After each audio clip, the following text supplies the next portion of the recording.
If you want to know how much time you actually spend on your phone every day, then this video is for you. In today's video, I'll show you, step by step, how to check screen time on Android easily so you can track your usage and control your digital habits. The very first, go to your mobile settings app. Scroll down and find Digital Wellbeing and Parental Controls. If not found in your settings, you can search as well. Once found, open it. This is the place where you can see all your time spending. Tap on this circle. Now you can see your previous day's screen time, including all applications.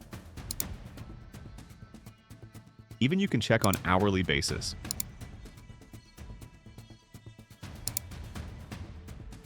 Can see how many notifications are received. You can save your maximum time by utilizing these functions. Also, if you want a dedicated app in your home screen, go back. Scroll down and enable this to show an icon in the app list. That's it for today's video.